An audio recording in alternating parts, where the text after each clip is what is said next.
బాలయ్యకు మొదటి నుంచి తన తండ్రి తారక రామారావు అంటే విపరీతమైన భయం. ఆయన ముందు బాలయ్యే కాదు, కుటుంబ సభ్యులెవరూ నోరు తెరిచి మాట్లాడే సాహసమే చేసేవారు కాదు. ఒక్క హరికృష్ణ మాత్రం చాలా ధైర్యంగా ఉండేవారు. తండ్రి చెప్పిన మాటలకు కొడుకులైనా కూతురైనా ఎదురు చెప్పడానికి వీల్లేదు. అంతటి క్రమశిక్షణతో ఎన్టీఆర్ వారిని పెంచారు. బాలయ్య కుమార్తె బ్రాహ్మణి ఒకానొక సందర్భంలో తన తండ్రికి సంబంధించిన విషయాలు చెబుతూ ఒక ముఖ్యమైన సంఘటన వివరించారు. బాలయ్యను డాక్టర్ చేద్దామని ఎన్టీఆర్ అనుకున్నారు. ఇంటర్లో బైపీసీ తీసుకోమంటే ఇష్టం లేకపోయినా తీసుకున్నారు. కానీ ధైర్యంగా తాను సినిమాల్లోకి వెళతాను అని చెప్పలేకపోయారు. మెడికల్ ఎంట్రన్స్ పరీక్ష కూడా రాశారు, కానీ సీటు రాలేదు. ఆ చదువుకోవడం, ఆ మెడికల్, ఇదంతా బాలయ్యకు ఎక్కలేదు. వెంటనే ఏదైతే అది అవుతుందనే ధైర్యంతో మెడికల్ తనకొద్దని తాను సినిమాల్లోకి వెళ్తానంటూ తండ్రికి గట్టిగా చెప్పేసి వెళ్ళిపోయారు. దీంతో ఎన్టీఆర్ కూడా బాలయ్యకు సినిమాలపై ఉన్న తపన చూసి ఓకే చెప్పాడు. చిన్నప్పుడు తాతమ్మ కలలో బాలనటుడి పాత్ర వేశారు.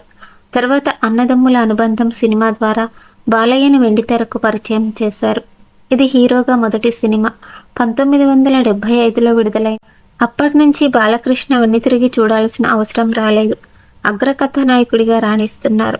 ఈ రోజుకి యువ హీరోలకు ధీటుగా వరుసపెట్టి సినిమాలు చేసుకుంటూ వెళ్తున్నారు. సంవత్సరానికి కనీసం 3 సినిమాలు విడుదల చేయాలనే ప్రణాళికలో ఉన్నారు. విశ్వవిఖ్యాత నట సార్వభౌమ నందమూరి తారక రామారావు వారసుడిగా నందమూరి నటసింహం బాలకృష్ణ సినీ పరిశ్రమలో రాణిస్తున్నారు. 4 దశాబ్దాల నుంచి అగ్రకథానాయకుడిగా చెల్లామణి అవుతున్నారు.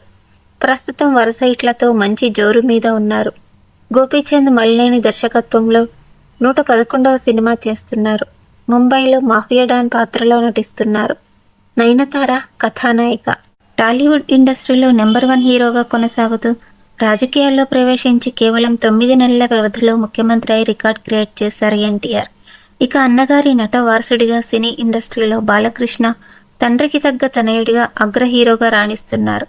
అంతేకాదు, ఒక నట వారసుడిగా అడుగుపెట్టి గత 46 ఏళ్లుగా హీరోగానే కొనసాగుతున్న ఏకైక హీరోగా బాలయ్య రికార్డ్ నెలకొల్పాడు. సినీ చరిత్రలో ఒక నట వారసుడు ఇన్నేళ్లుగా హీరోగా కొనసాగిన వాళ్ళు ఎవరూ లేరు. మొత్తంగా వీరిద్దరూ కలిసి చాలా సినిమాల్లో నటించారు. తండ్రి ఎన్టీఆర్ అడుగుజాడల్లో హీరోగా అడుగుపెట్టిన బాలకృష్ణ తండ్రి చేసిన శ్రీరాముడు, శ్రీకృష్ణుడు, శ్రీకృష్ణదేవరాయలు వంటి పలు పాత్రలను బాలకృష్ణ పోషించడం విశేషం. 1974లో తండ్రి ఎన్టీఆర్ స్వీయ దర్శకత్వంలో తెరకెక్కిన తాతమ్మ కళ సినిమాతో బాలకృష్ణ నటుడిగా అరంగేట్రం చేశారు. ఈ సినిమాలో తాతమ్మ కళను నెరవేర్చే ముని మనవడి పాత్రలో బాలయ్య అప్పట్లోనే అద్భుత నటన కనబరిచారు. ఈ వీడియో మీకు నచ్చినట్లయితే ప్లీజ్ లైక్ చేయండి, షేర్ చేయండి, సబ్స్క్రైబ్ చేయండి. Thank you for watching.